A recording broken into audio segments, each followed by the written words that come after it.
তোমাদের সাথে শেয়ার করব চিকেনের একটা নতুন রেসিপি। তার জন্য প্রথমে শুকনো কড়াতে কিছু রসুন, কাঁচা লঙ্কা আর বাদাম ভেজে নিতে হবে। ভেজে নিয়ে থেঁতো করে নিতে হবে, তাতে ধনেপাতাও থেঁতো করে নেবে। এরপর কড়াতে সাদা তেল গরম করে জিরে, দুটো লবঙ্গ দিয়ে ফোড়ন দিয়ে ওই তেলে পেঁয়াজ কুচিটাও ভেজে নিতে হবে 5 মিনিটের জন্য। আমি এখানে 3টে বড় সাইজের পেঁয়াজ দিয়েছিলাম।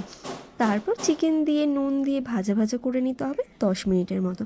তারপর ওই থেঁতো করে রাখা মিশ্রণটা এর মধ্যে দিয়ে দিতে হবে। থেঁতো করে বানানো হয় বলে এর নাম থেঁচা। কিছুক্ষণ নাড়াচাড়া করার পর 2 চামচ টক দই দিয়ে দেবে। তার সাথে কাজু বাদাম বাটা আর মেয়োনিজও আমি অ্যাড করেছিলাম। তোমরা চাইলে কাজু বাদাম বাটা ও মেয়োনিজ স্কিপ করতে পারো। এরপর একটু ভালো করে নাড়াচাড়া করে 1 বাটি গরম জল দিয়ে সেদ্ধ করে নিতে হবে ওই চিকেনটা। সব শেষে কাঁচা লঙ্কা ও ধনেপাতা কুচি ছড়িয়ে পরিবেশন করতেই পারো। আমি কাঁচা লঙ্কা খাই না বলে সেটা স্কিপ করেছিলাম। রুটি পরোটার সাথে খুবই ভালো লাগবে। রান্না করে জানিও কেমন লাগলো।